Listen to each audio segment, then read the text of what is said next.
Hello, friends, and welcome to another episode of the Liberty Weekly podcast. I'm your host, Patrick McFarland, coming at you with another episode. This one is episode 192. Show notes may be found at libertyweekly.net/192. And stay tuned because I'm announcing a giveaway for the podcast you're going to want to hear about.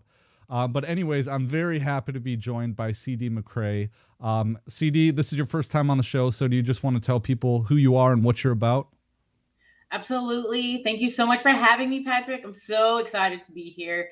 I am CD McRae. I am the host of the Whiskey and Tea podcast. She was born pretty recently.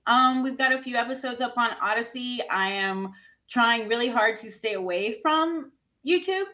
That is my goal, is to be completely on Odysee. So you can find my channel there, Whiskey Tea. And yeah, I'm on Twitter at Lady ANCAP. I have a good time. So totally follow me. And yeah, I'm ready to talk. Hell yeah. And we have a great topic here today. And I think that, so with everything going on in the Kyle Rittenhouse trial and all of the civil instability that we had in the last couple of years, all in the context of COVID, it really seems like this is an unprecedented time. I've said that, I've heard other people say that, but it's wrong because everything has happened before. And my example that I had was I did a whole bunch of stuff on the nullification issue. And if we go back to the Alien and Sedition Acts, they're talking about how Thomas Jefferson and the Jeffersonian Democratic Republicans are agents of the French crown, and that they're about, well, maybe not the crown because the revolution was happening, but how they're going to go to the East Coast and wave down French ships who are going to invade the East Coast. And the Sedition Acts are passed. And I found this very similar to kind of the Trump-Russia collusion hoax because it was completely unwarranted. But you found a really interesting parallel to the Rittenhouse, the Rittenhouse case, but also the violence that happened with the riots that were going on. So, and I'll let you introduce it here, but this is Bleeding Kansas that happened before the Civil War. So tell us a little bit about that. Okay, so just for people who don't know, like me and you, I'll start from the beginning. In 1820, after the Mexican War, we acquired a lot of territory. Up until then, the Missouri Compromise had been decided, and basically it had a line that went through the United States up until what we had at the time at the 3630 parallel. And that was anything above that line was a free state, and anything below that line would be a slave state. Well, when we got this new territory, and people flooded there, so you have 1848, the gold rush, people flood to California. And then you have New Mexico, Texas trying to take New Mexico. So you have a lot of moving parts in the new territories. And the biggest question at that point was, what is going to be a slave state? What is going to be a free state? Who is going to decide that? How is it going to be decided? Because up until then, we've just abided by this line, right? So, Kansas, Nebraska is in 1854. So this is after the Compromise of 1850. Oh, thank you so much, Patrick. Yes. So after the Compromise of 1850, which basically eliminated that line. And for the people who can't see, Patrick has a beautiful graph of what the 3630 parallel looks like. And so they replaced that line with the idea of popular sovereignty, which was championed by Lewis Cass of Michigan and Stephen Douglas of Illinois. And basically it just says that people have the right to decide how they're governed, where they're governed. And we can get into the whole nuances of popular sovereignty, but for the sake of argument, that's what was decided. And so when these new territories became states, they would be operating under this doctrine of popular sovereignty so that they could then decide for themselves if they would be a free or a slave state. Up until this point, you have had kind of a one for one. So if one comes in as free, the other one kind of comes in as slave, and you just kind of come in pairs like that. So Kansas and Missouri, Nebraska. So you have a lot of, you have new lines now, but back then they called it the Kansas-Nebraska Act. The two territories that are in question right now are Kansas and Missouri. So the Kansas-Nebraska Act of 1854, it's applying popular sovereignty, right? So basically, however, their territory legislation. So they would put together legislation in order to submit for statehood, right? So they were voting on who would represent them in this legislature. And in Kansas had all of from everything I've read, about 1,500 people that lived there that claimed Kansas as their home. And they were, for the most part, free staters. They did not want slavery in their new state.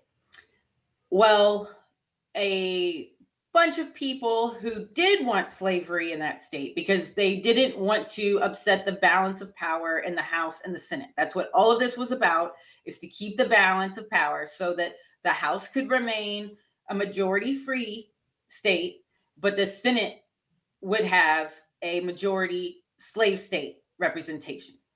So not to upset the balance of power, Kansas did not want to come in as a slave state. It wanted to come in as free. All these people not from Kansas heard this, and they flooded Kansas.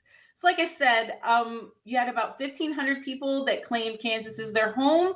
When you look at the ballots that were cast for the provincial legislature, 6,000 votes were cast. And so it was people that weren't from there that flooded the state so that they could make sure and ensure that Kansas would be a slave state. This obviously caused problems. So you end up with, long story short, lots of violence. So you had lots of scuffles in between. You don't have to get into all of it, but there is a lot of violence that's going on. It comes to a head when the pro-slavery government that has been created, that has been voted, they're in, oh gosh, let me look. I'm going to look at my notes, guys. Hang on. Lecompton, Missouri. And they set up their government. It's basically like the Capitol, right? Well, right next to it in Topeka, the Free Staters set up their own little provincial government, and they decide that they're going to create laws based on how they feel. And this is just how, so you've got two governments in this. And if you look at the geography, they are literally miles. I mean, it's miles apart.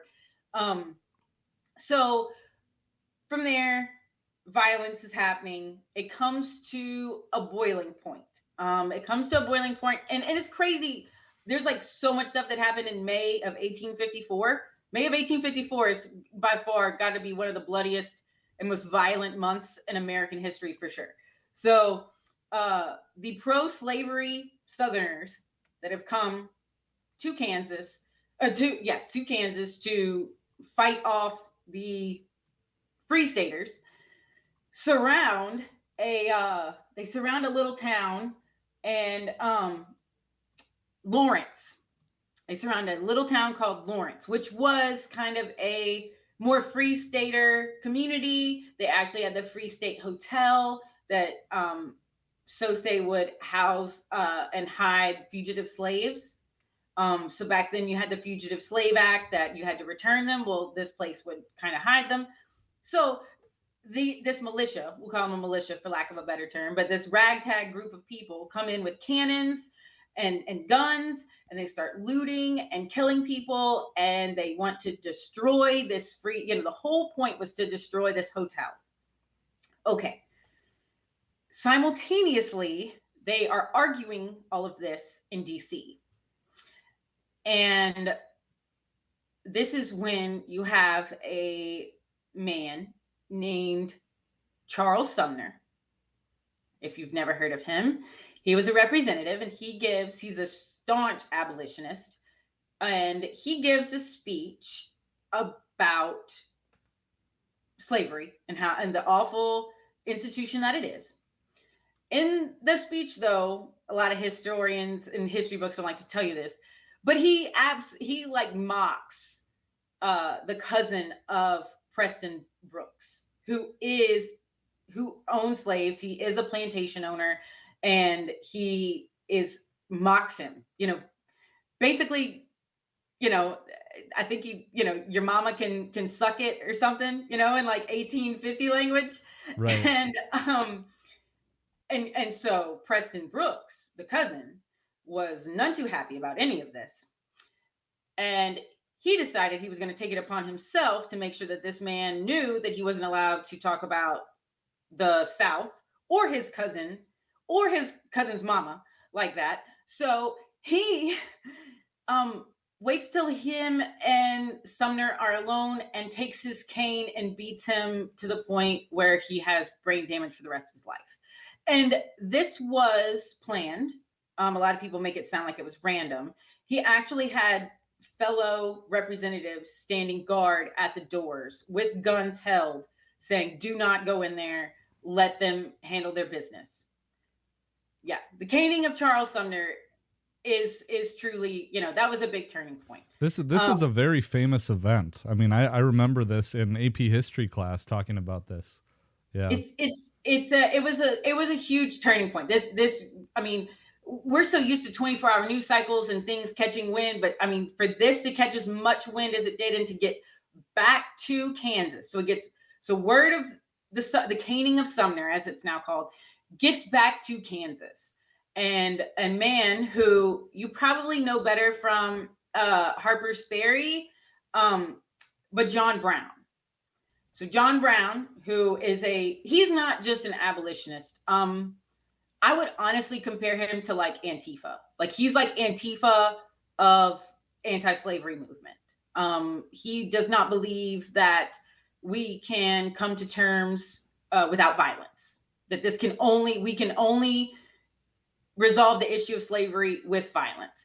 He gets word of this, and and so you have Lawrence, the incident in Lawrence, like literally the week before, caning of Sumner. And according to everything I've ever read, his sons wrote down a lot. He literally like snapped, like lost his shit, like was like, no. So he gets a group together of ragtag militia, we'll call it, and marches down to the Potawatomi, I probably said that wrong, Creek, which was a small community of pro-slavery people. And I don't know if there were actually slaves there or not. I don't know, but they had a reputation of being pro-slavery. And him and his people come to this little village, for lack of a better term, and rip people from their homes and end up killing 5 people. So this gets back to Washington, D.C., this massacre, so you have the Lawrence, then you have this, and this is when you see a split in the Democrat Party. And this is when you see people start to feel betrayed and to retreat into their respective geographical locations. And it is this violence that was the boiling point in Kansas. Eventually, Kansas comes in as a free state in 1861, but it wasn't without a lot of bloodshed. And whenever I am watching the mostly peaceful protests happen, and then I'm watching people like Kyle Rittenhouse, who not necessarily hired, but asked to come and defend property against people who are politically against business owners or perceived to be against, you end up, that's what this was. That's what this was. And I couldn't help but find a parallel whenever I was watching it. And I mean, even before 2020, we've had plenty of pieces of legislation that have come through that have divided the country ideologically, not necessarily geographical, like we have back here in 1861. But we do have new territory. The new territory is body autonomy. It is not necessarily a place, but the new territory that legislation is concerned with is us, is people. And I just couldn't help but find that. So yeah, so for the last few years, I've just, I just see it and I say, well, we, like you said, people say, well, we've never seen this before. Well, we absolutely have. For sure. Yeah. And it absolutely landed us in a civil war. And the way that we don't go to civil war, which I would prefer to not, I know you would. I don't think you want, no one wants their children to have to go through that, is that we learn from what we went through before. And I think that Kansas, Nebraska is truly like the mandate. Is like, you can seriously compare Dred Scott to all kinds of court cases that, Dred Scott got a lot of attention for the day, but there was so many court cases back then that decided so many things about civil liberties that we just don't hear about. But we do now. We have cameras in courtrooms, and you can follow stuff on Twitter, and you have these court cases that are deciding your civil liberties and what is okay and what is not, who has control over your body, who does not, and how much the state has say in. So yeah, Patrick, I just think we've been here before. And if we keep on the road that we're going and we decide territory that our bodies are not worth it, that the rights of the collective are more important than the individual, we're going to see more violence because people want that territory. People want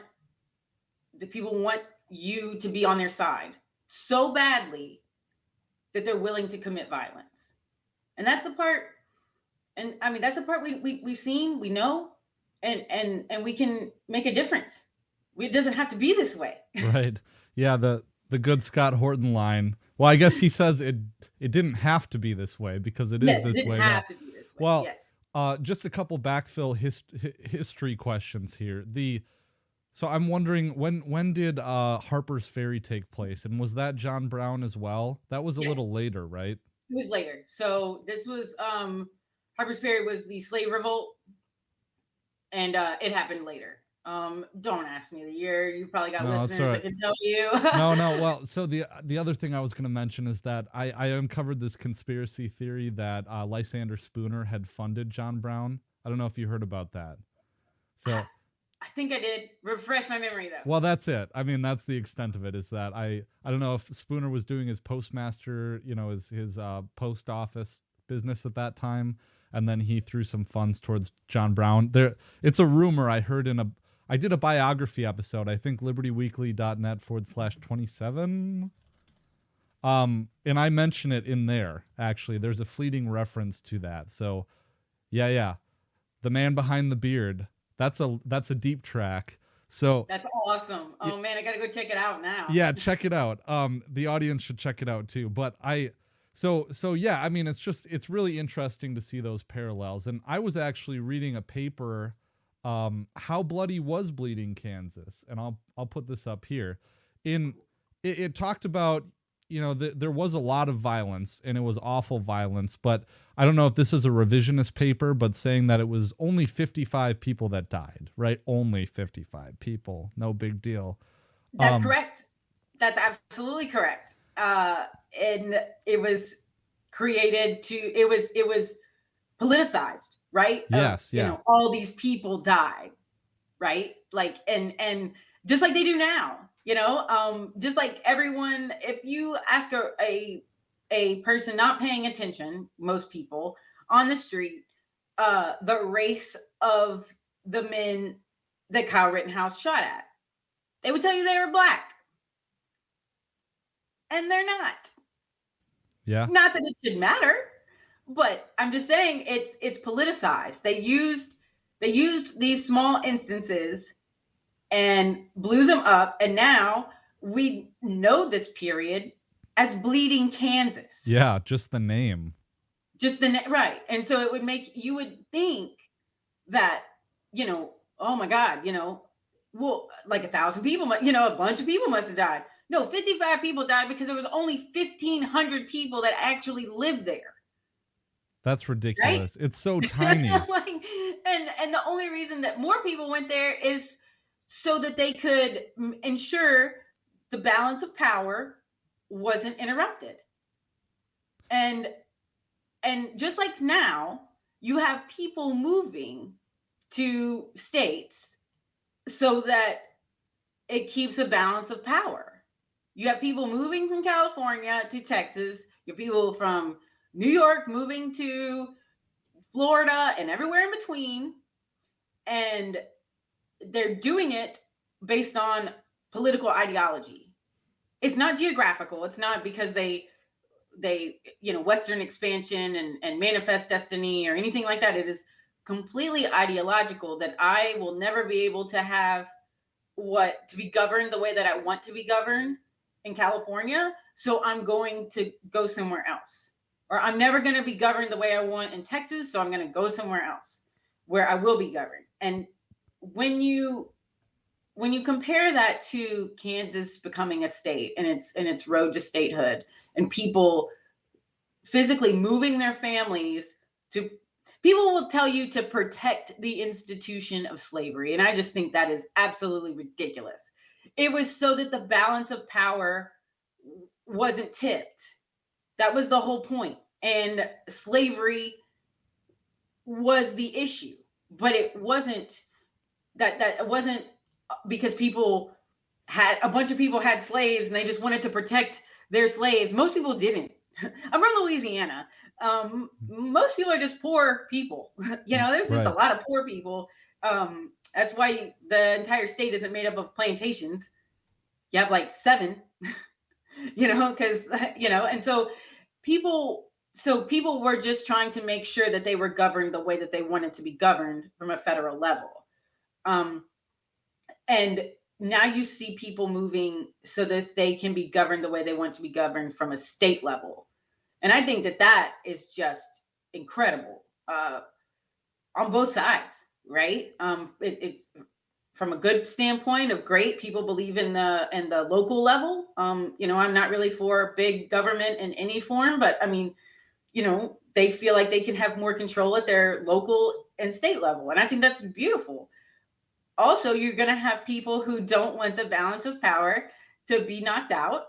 And so they're going to move from California to Texas to make sure that Texas doesn't get too red or too blue, and you see that. And that's been going on. That is not new. Right. Yeah. And one of the other things I wanted to make sure I mentioned with you too is that at least what was being said in this paper is that, and I find a parallel with the riots in Kenosha in Minneapolis. Funny, I have connections. I lived in Minneapolis for a while. I had friends who, the street we used to live on, Grand Avenue in St. Paul, had windows smashed. Like, we lived on the corner of Grand and Hamlin, if anyone who's listening knows where that is. But the windows in the liquor store down the street by my law school were smashed. And so there was stuff going on there too. And the thing about this paper is that it says that not all, in fact, a lot of the violence that happened, because there were hundreds of people that died during this period, they only attributed 55 to slavery violence. Right. And it's funny because all these other deaths and killings that happened were over land. or other, issues, personal issues and things like that. And I thought that was great because I mean, if you really think about these riots, they also took place in the context of, we were locked down for months and months at a time, and people are locked down during the summer. Things are stuffy and hot. Like, violence actually does go up in the summer because people are outside, but also because people get ticked off when they're hot and uncomfortable. So, but a lot of these rioters, and we were saying this at the time, is that a lot of these rioters were just criminals. And it didn't seem like the violence and the rioting was related to police brutality. And that's what pissed us off as libertarians, because it's like, well, police are being brutal and they're killing people. But yeah, so anyways. Yes, no, you're absolutely right. I completely agree with that. It's not. So again, they'll tell you and make you think that Bleeding Kansas was all of these abolitionists that were fighting against the institution of slavery, and all of these pro-slavery people who were fighting to keep it. And really, it was just about making sure that they were governed the way that they wanted. And like you said, a lot of people died. Too many people died. But it wasn't because it wasn't over slavery. It wasn't over John Brown went after that community because he did not like slavery. You have some people who rioted, and it was because of police brutality. But that's a very small number, like you said. So John Brown's one guy, and he had I think in this particular instance, I think he had 11 people. I think it was 11 people. Okay. But thousands were mortally wounded or killed in all of this. Yeah. But it wasn't because, these people, they were, like you said, they were locked in their houses. They were mad. Trust me, I come from where it is hell hot. It gets hell hot down here. I know how mad people can get whenever it's just hot as shit and you can't go outside. You can't get cool in your house. And if people are just going to rah, get mad, I'm going to go rah with them. Right. I don't care what we're rah-rahing about, but I'm going to go with them.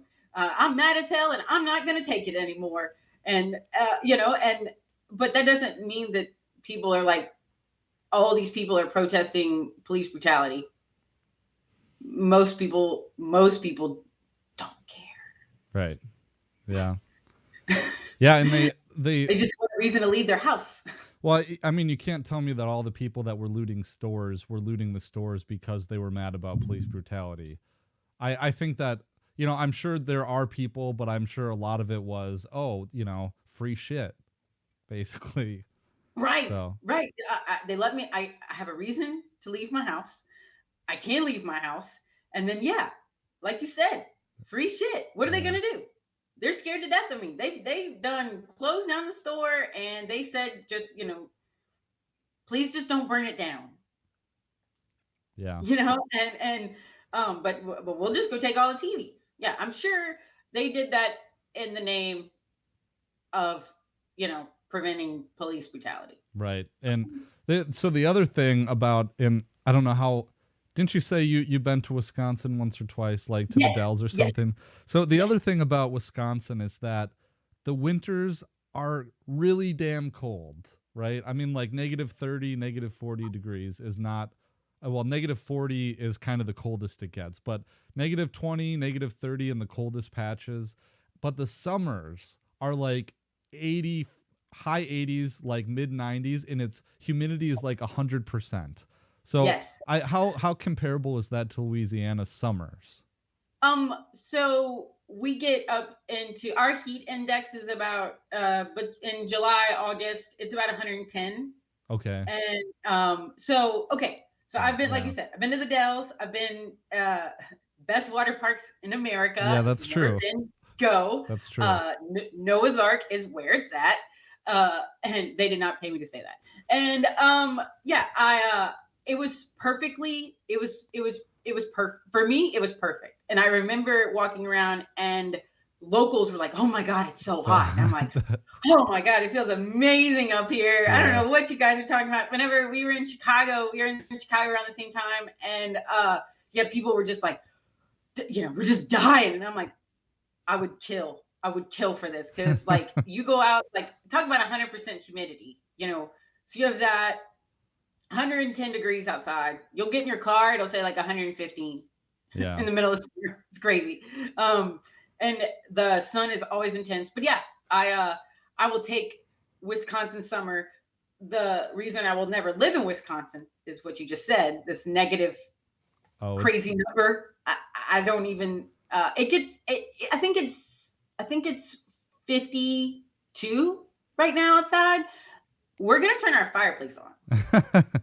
Yeah, I think here, I don't know, it's maybe like 25 here right now or something like that. But That's insane. yeah. Well, they just had in Duluth, Minnesota, they recorded like the coldest no, it was in Superior or something, Wisconsin. Duluth and Superior are right next to each other. But they recorded the coldest temperature in history in Wisconsin, like -41 was just the other day. I'm almost positive. So, well, anyways, but actually right now I already told you about what this giveaway is going to be, but we're about halfway Yes. through the show. So, so this is the first giveaway that I've done, but I'm really excited about what I'm going to be giving away. So, I have this farewell address to Congress signed by Ron Paul. And the way to enter the giveaway, I'm going to be giving this away, but the way to enter the giveaway is to leave a review of the Liberty Weekly podcast. And I will be touring them, but if you email me at patrick.mcfarlane@libertyweekly.net, and if you're watching the video version, you see my name. It's patrick.mcfarlane, MACFARLANE, @libertyweekly.net. So give me a good review. It has to be a good review. And then just send me like an email saying that you did it, and I'll double check and cross reference. But I'm gonna leave this up for a week, so when the next episode drops, I'll be picking the winner and announcing the winner on the next episode. But this is legit. This is a really it's from Campaign for Liberty, so that's the only plug on this. But it's a really nice pamphlet. You see, there's a picture of Ron Paul with his speech on it. So we're excited to announce that. So, anyways, that's the giveaway. I will be entering myself. Yeah. And probably all 3 of my YouTube accounts. Yeah. And I'm not gonna. I guess I won't cross reference it, because I'll take each.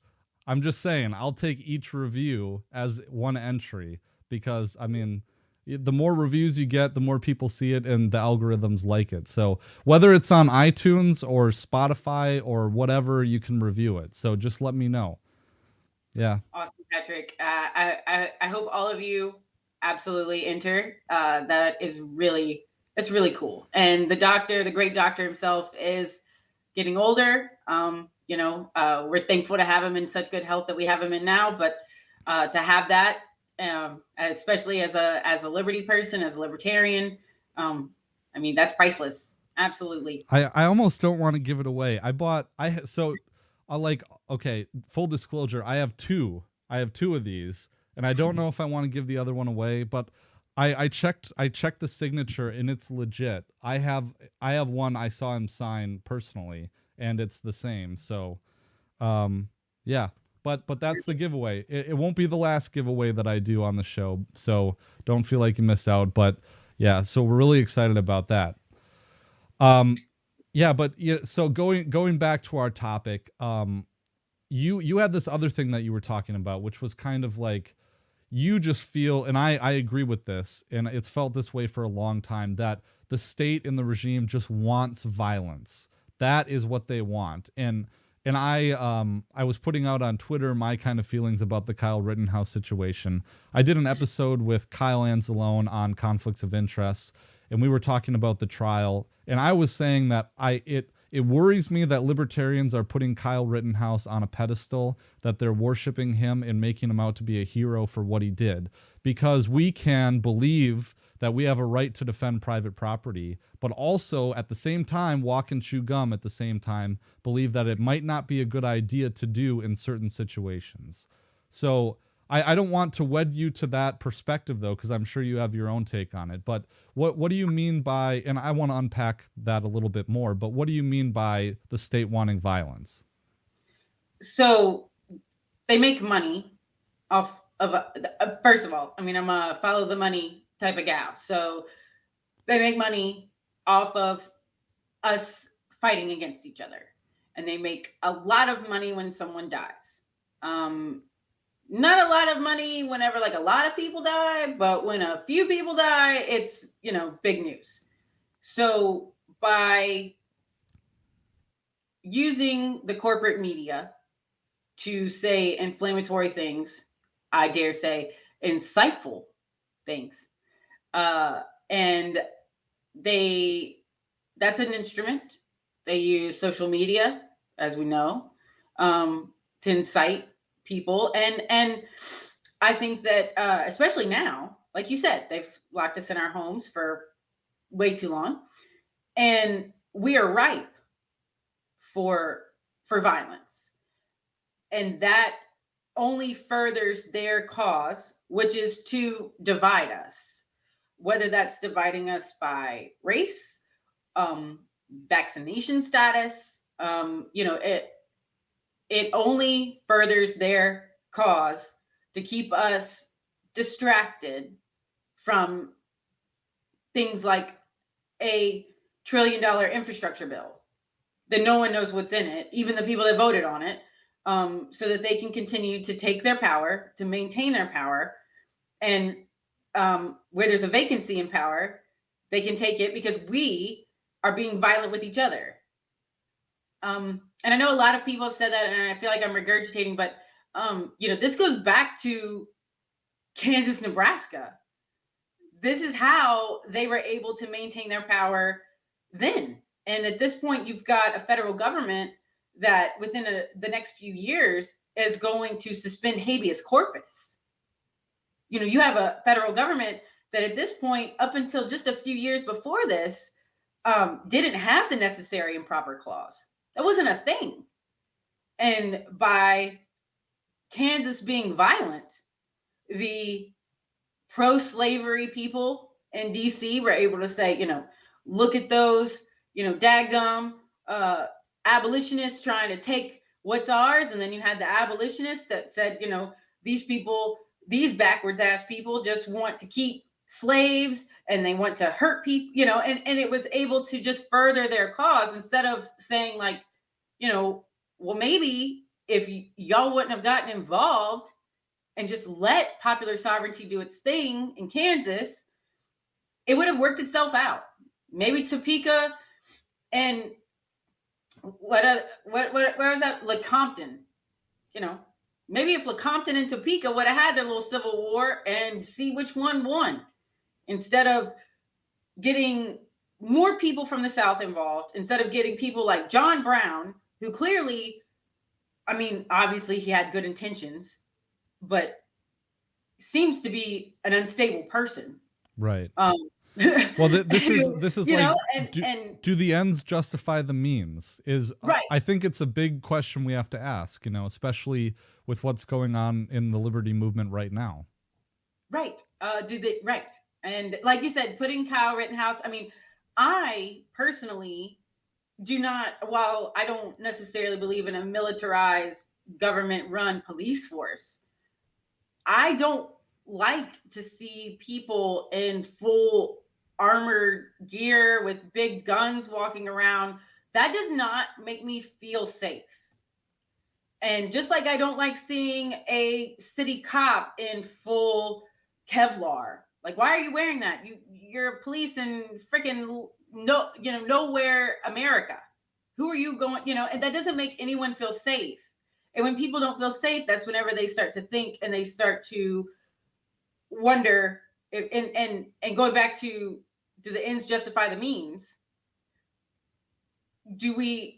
Is that what we want when we talk about a privatized police force as liberty people? Yeah. Really? Like, is that what we want? Is a bunch of Kyle Rittenhouse with, that look like, given any reason they'll blow your head off? I'm not saying Kyle did that, and I'm Right. not saying he wasn't justified. I'm not saying that. I'm just saying that doesn't make me feel safe any more than seeing a militarized police force run by the state. And yeah, we should not. I don't think. I think the trial itself and the question of Second Amendment rights is important. But to put a young man on a pedestal who was young, 17 years old, I cannot imagine having to make that decision at 17 years old. The decision that he had to make. But is that how we want to raise our 17-year-old boys? To think that like you're always in such danger, that this is how you know. I don't think that's it. Yeah. And I don't think that's the means to get to the end that we're talking about. And it didn't work here, because in Kansas, I'm sure they had the same type of thing with these little militias, right? You had the same type of people that would walk around and pretend to be cop or whatever, because I mean, it was just lawless, right? So, and that's probably how a lot of this violence started in the first place. Everyone should have guns. I think everyone should have a gun. I think everyone should have. That's, but there's a difference in having a gun and being able to protect yourself, and then having that protection visible to the point to where it seems threatening. Because to an unknowing person, it is a threat. Right. Well, of course, this is not to justify the rioters burning things down. And Kyle, no one should have been there that night, but Kyle had more of a reason to be there. This is not an attack on the right to defend yourself or anything like that. It's very important. And again, like, I have lots of guns, and if I had my way, I would have invested in tactical gear and all that stuff too. I do believe that there is a point where you take up arms and defend yourself. I think it has to do with people attacking your home, specifically your home. And if there's a group of people in a small town that people are coming to burn the houses down specifically, but again, the state wants chaos. The state thrives off chaos. We say that war is the health of the state for a reason, because it is. They thrive off it. They profit off of it. They divide us. They, all these reasons that we know of. And I see things like from history like this, and I just caution us all to that we should not be encouraging violence. And I'm anti-war for a reason. And that reason is because it's awful. It's the worst thing that ever happens. And we shouldn't be looking for fights. And I don't know. I feel like people are doing that. And there's another argument that people are saying, like, 17-year-olds have been fighting for liberty forever throughout history. And it's just kind of like, okay, well, just because things were that way before doesn't mean it was right, or that we have to do it again. So people used to ride on rocks. Right. 15-year-old girls used to get married and pregnant. I mean, we are an evolved society. The goal is to not have the best of our youth, our young men, fighting wars. Right. And they're supposed to be leading a home and having children and being educated and producing good members of society. That's why we raised them, and why if they were just fodder, if they were just cannon fodder, well then why even have public school? Why have all these things to try and make them be a good upstanding citizen? Not saying the public school makes anyone a good upstanding citizen, but they have all these services geared for that. And then what? So we can just put them in tactical gear and they can just walk around to be shot? Right. And I'm not saying, because like I said, that seems threatening. So when you have a group of men, like, just walking around, I'm not talking any type of threat. They're just some of those guys that are just, I have this big gun and I like to walk around with it. Okay. Well, somebody else with a gun that doesn't like you, sees you as a threat, and then sees a reason to shoot. Right. This is exactly what happened. Was it in Texas with the was he a boog boy that he approached a van with his AK, pointed down, and but the person in the car took it as being a threat. And Yes. yeah. And so I guess for me the argument I've been saying is that in a lot of people listening to this right now might not agree with what I'm saying. And I that's fine. But, at the same time, think about if you had a 17-year-old boy. Think about if you had a 25-year-old boy or a 30-year-old boy. Would you want your child to go to Kenosha? Would you personally, your child, would you want him to go to Kenosha during the riots? And I would not ever want my child to be in that situation. And the only situation where I might be okay with it is if people are attacking his house where his family is, Right. That his family, he himself is in immediate danger. There is someone entering his home that he shouldn't be. I mean, excuse me. That's what we talk about when we say self-defense. And if you live in a community and your community has decided that we're not going to have a state-run police force, we are going to have, like I said, small militia or trained marksmen to, protect us. And if someone is trying to infringe on property rights, whether it's mine or somebody else's, you have a right to come in here and say, hey, you bad person infringing on rights, stop, or we will shoot you. But the community policing should only come in when the entire community is at risk. You should not go to other communities to seek out violence, because that's what they want.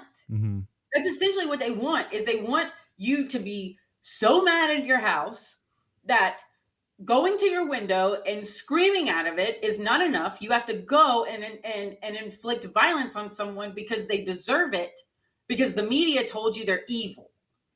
That is not, in my opinion, being, a responsible, person who's going to defend yourself. That's you finding violence, right? Finding a reason to commit violence. And that is not liberty. That is, I know we can go into the nuances of the NAP or whatever, right, but like the basics of the NAP, like that is violating the NAP. Now I understand in the Kenosha case, like you said, no one should have been there. This should have never been a thing. This should have never been a thing. This should have just never been. And it happened because the police failed to protect, the state police failed to protect the community. And to all those people who might be pissed off right now, it's like, yeah, I think Kyle was defending himself. I don't think that he incited people to attack him by being there. I don't think he went there with the intention of getting into trouble, but his actions were foolish. And other people did. And they saw a guy with a big gun and then yelled at him, shoot me. Right. Shoot me. Yeah.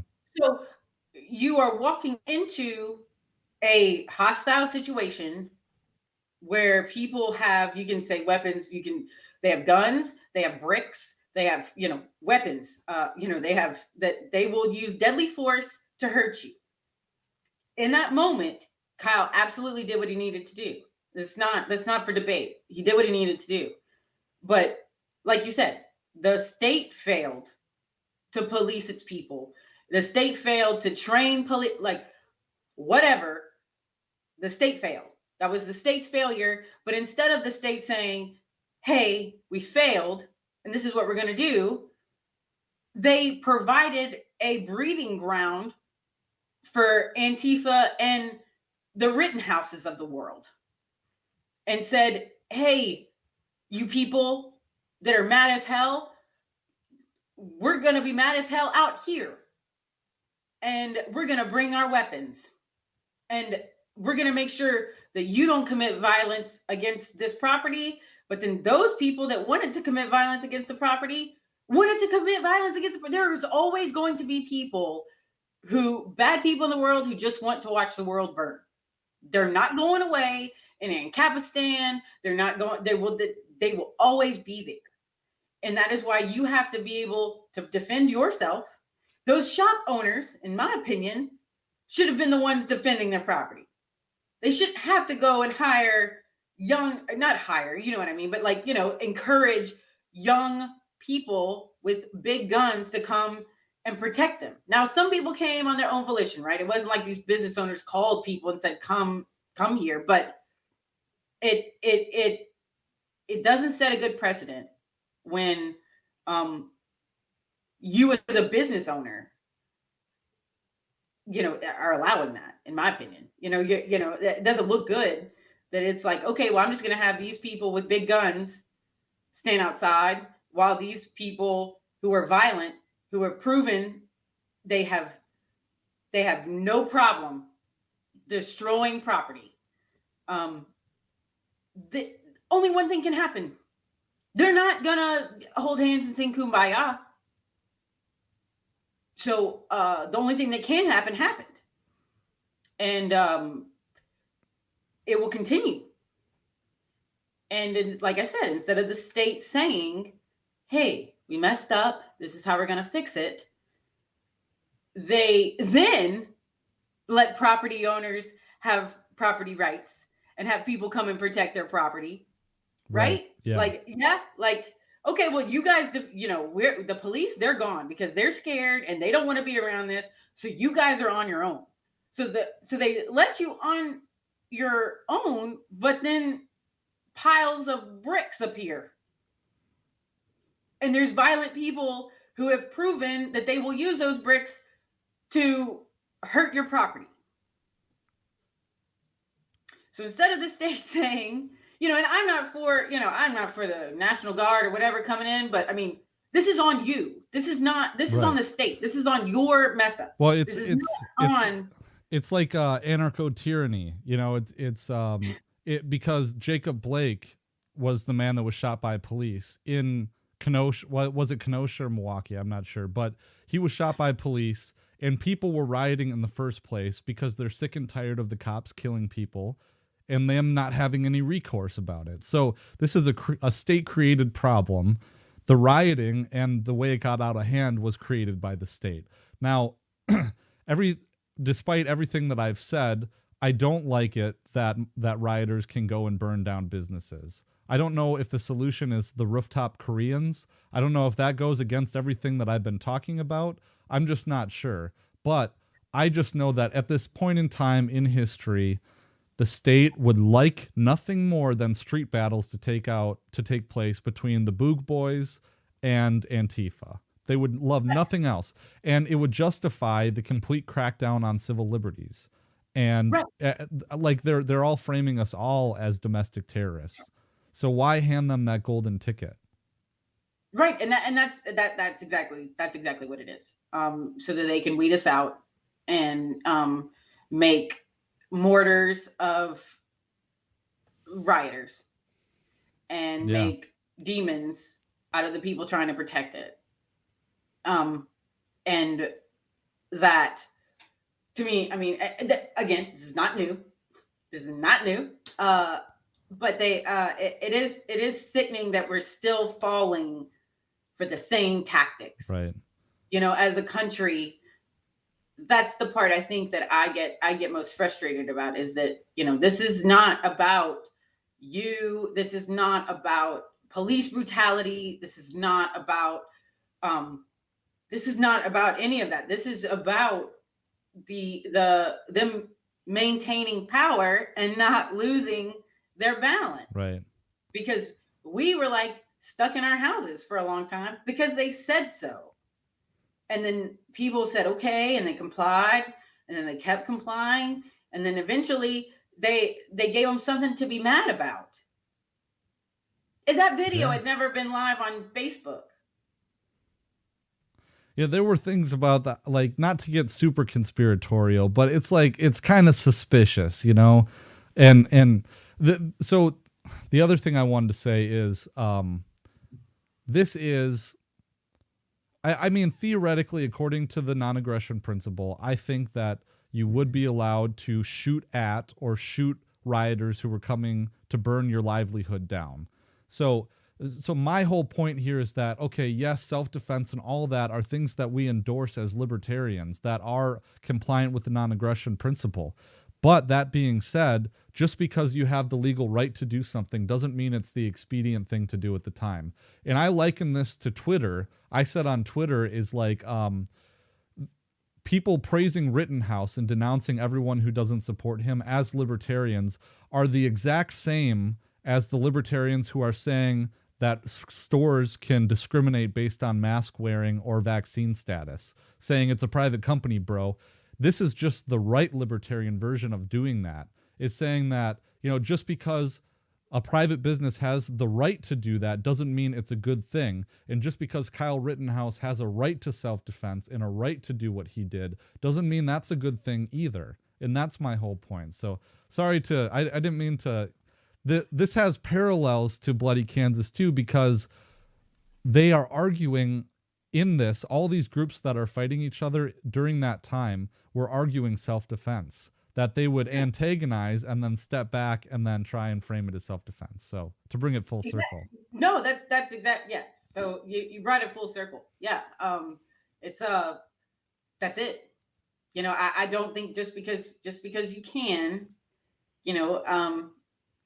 I, like you, have a small arsenal, and I've collected it all my life, and doesn't mean that I want to ever use them for anything other than sport. Yeah. Yeah. And it doesn't mean that I should. I can protect myself, my family. I could protect my neighborhood if someone were to come in here and try and, whatever, but I don't go looking for it. You don't go looking for it. Right. But there are people, and when I say go looking for it, I mean, we don't get so mad at a group of people that we would go find them to do them harm. We, because we're a thinking crowd, tend to focus our anger on the problem, which is the state.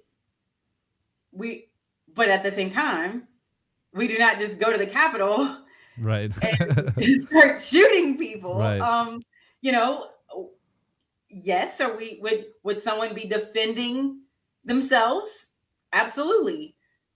Does that mean that we should? No. And that's why, could we go to civil war? Could Texas, South Carolina, Florida try to secede? And just because we can doesn't mean that we should. And we can learn from the past, first of all, that the state makes more money off war than anything else. Like you said, the health of the state, that it's so true. It's so true. And the military industrial complex started with the Civil War. It was highlighted by Eisenhower, but it was started because the Union made a lot of money off the war. And that's been the case ever since. So that's what that's all about. Again, follow the money. I'm kind of a follow the money gal. So that's what this was all about. It's about maintaining power and money grabs. How do we make sure that we maintain power and we make as much money as possible? And I'm all for making money. I'm a capitalist. I love people making money, but not off of the detriment of people and harming people, and the detriment of their rights. Infringing on their rights. You do not get to make money. That's not a way to make money. That is not the market. So that's what they want. And as long as we keep feeding into it, and I think after this court case is done, however it goes, I'm all for following it and following Kyle and making sure, but let sleeping dogs lie. It's over. Let's make sure this doesn't happen again. Right. Let's make sure we don't have a young man who probably had an extremely bright future at some point, who's now, I'm sure he's got a great future now because he's about to sue the shit out of CNN. But you know what I mean? But now he is Kyle Rittenhouse for the rest of his life. Right. And instead of just Kyle Rittenhouse from somewhere, nowheresville, America, that just wants to do good, he'll be Kyle Rittenhouse that shot a man. Yeah. And regardless of why, there will be people that congratulate him and thank him for the rest of his life, and there will be people that spit on him for the rest of his life. Again, just because you can doesn't mean you should. And violence is not something we should aspire to. We're better than that. Right. And libertarians tend to, it's all about, self-defense, right? It's all about, I'll use my gun if I have to. Well, okay, good. I hope you never do. I hope you never, ever do. I hope you only ever use it for sport and to shoot skeet. I hope you never have to use it on another human being. And trust me, I think people who glorify that idea are the people that would probably run away quickest if they ever had to shoot another human being dead. That's not fun. I don't care what their political ideologies are. I don't care if they're Antifa, if they're complete. I don't care. You don't get to take their life, and you don't get to harm them, because we're just as bad as them. Then we are just as bad as them. Mm-hmm. If we decide that we are going to take up arms against people because of our differing ideologies, we are better than that, and we are better than the Civil War. And this does not have to be 1861. This can just be 2021, almost 2022, and we just decide as a state, as a community, as whatever, we are going to nullify. And I think that as long as it's not like LA or New York, they don't really care. They really don't care. We think they care because we focus on them, right? Because that's what we focus on them. But I think that if a regular community just said, you know what, no, we're not gonna, no one would ever even know.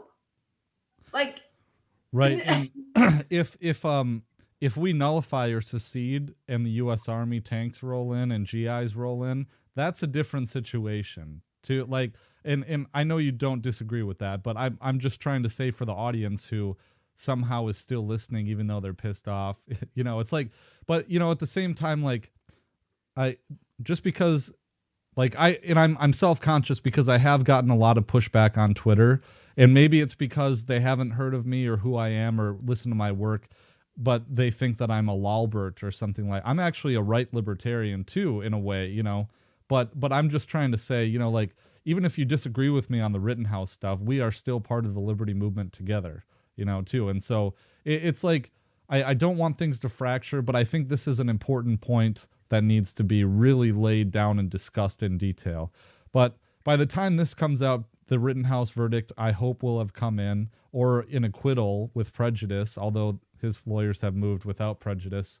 But there's a whole lot more to be said about that and everything that I learned from the trial and things like that too. But, unfortunately, we're kind of out of time here. But CD, thanks so much for coming on the show. I'm really glad we could do this. And I think this is a great thing you've identified with the historical parallels here.